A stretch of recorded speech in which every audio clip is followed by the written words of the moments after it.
Hello and welcome to Always Elite. Today we're going to review AEW Full Gear 2020. And I have to say before we get started in this, this is probably pay-per-view match of the year, not just for AEW, but for all of wrestling. In the buy-in, it was the NWA Women's World Championship match between Serena Deeb and Allison Kay. Deeb was on top early. It quickly breaks down, though, into a fist fight. Deeb locks in the Serenity Lock after a dragon screw leg whip, and Kay taps out. Deeb retains her NWA Women's Championship match title. Right after the match, though, Thunder Rosa comes storming to the ring and challenges Deeb to a rematch, who Deeb won the title from approximately a week ago. Then we get to the main card. It was a great starting match to start off Full Gear. It was the finals of the Eliminator tournament to determine the number one contender for the AEW World Championship. It was Kenny Omega versus Adam Page. And on commentary was Don Callis, the EVP of Impact Wrestling. Now, the only reason why Don Callis was there is because Kenny Omega invited him there to do so. Him and Omega have been friends for a very, very long time, apparently. Right at the bell, Kenny wants to shake hands, but Hangman refuses and they brawl. After the brawl, Page outsmarts Omega with power to take control. After a mistake by Page, Omega turns into the cleaner that we all know and love. A V-trigger as Page tries to come over the top with a flying forearm or something. And then two more V-triggers and a one-winged angel, and Page wins the match, so he's the number one contender to the AEW World Championship, depending on who that is. And I'm assuming that match is going to take place at Revolution, which is in February, I believe. Next up was John Silver versus Orange Cassidy. Now, this was a great, great match. Both of them are comedy guys. However, the match was very good when it comes down to their actual wrestling. But it starts off in great Orange fashion with his, famous kicks, which doesn't faze Silver in the slightest. Silver goes to the well one too many times. Orange counters into a high crossbody from the top turnbuckle.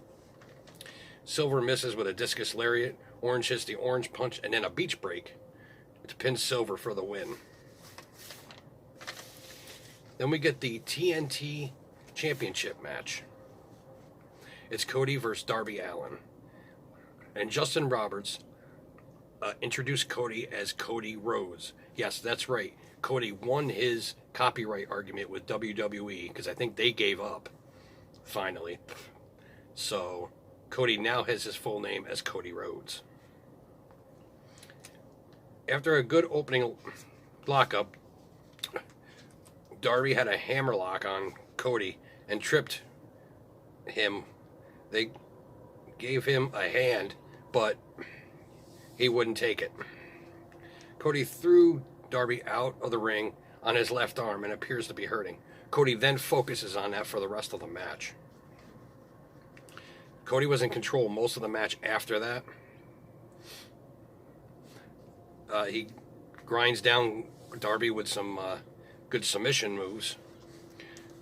In the end, Darby counters a roll-up with one of his own and pins Cody to become the new TNT champion, which Cody is very upset about, only because Arn was yelling at him the whole time to stay focused, and he wouldn't do it. There was a huge crossroads from the top of on a turnbuckle that he should have pinned after that, but he decided not to, and that was his mistake. Taz walks out right after the match as Cody was handing Darby the title. He says enough is enough, tells the two of them to hit the bricks, and from behind, Cage and Starks attack them. They proceed to throw Darby through the Full Gear stage set and then try to break his arm in Darby's car that he drove to the ring. However, Will Hobbs comes out and saves Darby. Next up is the AEW Women's World Championship match. It's Hikaru Shida versus Nyla Rose. Shida off to a fast start with a flurry of punches and kicks, and it takes 3 drop kicks to drop Nyla. All the while, Vicky Guerrero is yelling directly at Shida. Spills to the outside, and when the ref wasn't looking, Vicky hits Sheeta with a kendo stick.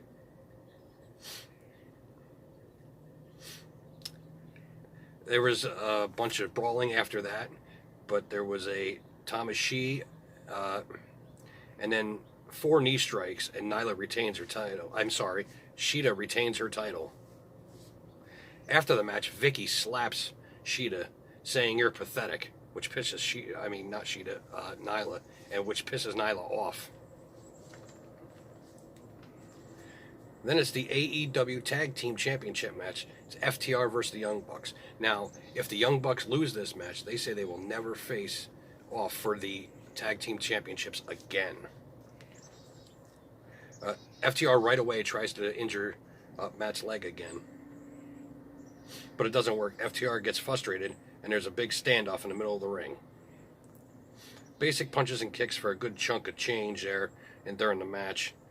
No flips, just fists, as their motto is. Dax then tries to hit one of the Young Bucks on the outside as he's leaning against the post and smashes his finger and it busts wide open. Young Bucks take advantage after that. Matt misses a moonsault, which re-injures the ankle, and FTR take advantage of that. Nick gets the hot tag and takes out FTR all by himself, basically on the outside of the ring. The Young Bucks and FTR break out a lot of moves here.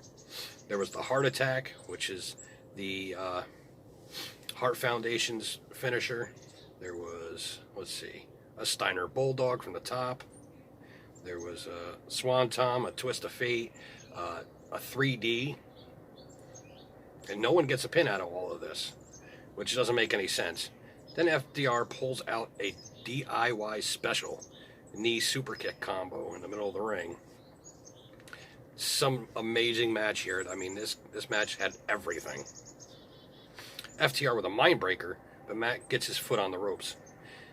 Cash makes a huge mistake late in the match. He tries to do a flip, a 450, but misses.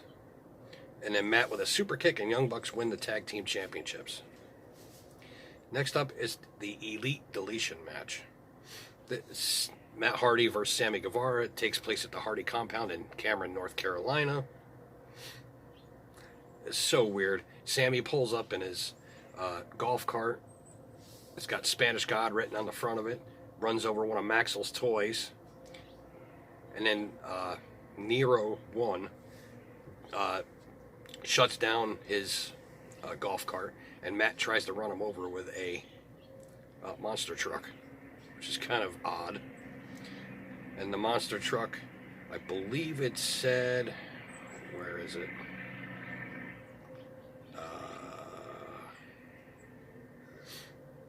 Straight Jacket was the name of the truck, as you can see in the picture. Then, of course, Santana and Ortiz get involved. Matt calls for a private party. They show up. Matt attempts to throw Sammy into the lake of reincarnation, but someone has Hurricane Helms in his clutches. So Matt decides not to. It turns out to be, when he removes his mask, Gangrel. Yes, that was the surprise that everybody was hoping it was Sting, but it wasn't. So Gangrel was helping Sammy. Just so weird. Turns out that Helms gets thrown into the lake anyway. He comes out as, I don't know how you pronounce it. It's whatever his persona was when he's just a reporter. I don't know. He gets thrown back in again. He comes back out as Shane Helms. It goes into the Dome of Deletion. That gets locked. I don't know how, but it just does. So Sammy climbs a ladder after putting Matt on a table and jumps off from the top of the ladder onto Matt. Then Matt spears Sammy through the ropes, through 2 tables, and Sammy seems to have busted open his head and I think his arm too. His back of his head was bleeding pretty good. Matt finishes Sammy with a huge chair shot to the head, basically concerto style on the ground. Rolls Sammy over for the pin and the win. which I don't understand how that can happen. I mean, then we have Chris Jericho versus MJF. Now, if MJF wins, he gets into the inner circle. MJF extends his hand, but Jericho just slaps him right in the face, and a brawl ensues. Jericho attempts to hit the Judas effect early on the outside, but MJF moves, and Jericho posts his elbow, and it looked like it hurt too. MJF takes advantage after that. A thumb to the eye, and Jericho hits a lion salt on MJF. MJF is yelling at Jericho, trying to embarrass him, but it doesn't go well. MJF actually locks in the salt of the earth, not once, but twice. Jericho counters into the walls of Jericho. Jericho attempts the Judas effect elbow again. MJF counters into the second salt of the earth. MJF gets his diamond ring that he won over a year ago.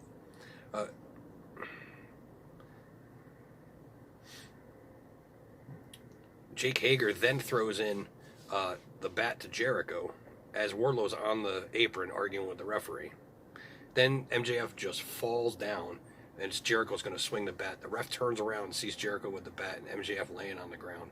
She starts yelling at him, and then MJF gets up and just rolls him up and pins Jericho. Jericho didn't look happy at first, but of course that was a ploy, and then they just laugh it all off and they all walk to the back. I mean, that was pretty predictable, as the Young Bucks match was as well, because of the caveat. And then this last one is also predictable. It's the main event.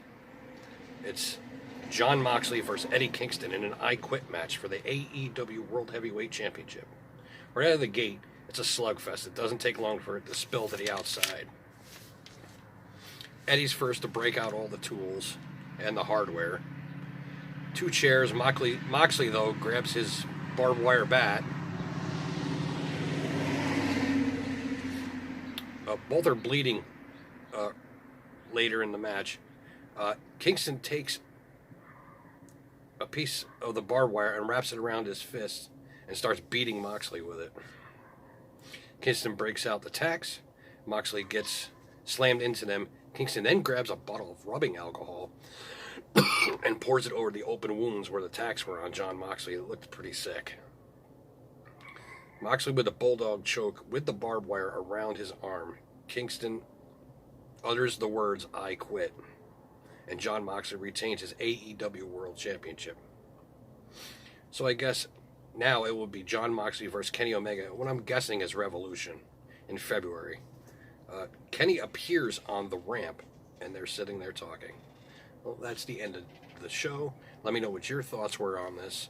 And until next time, always be elite.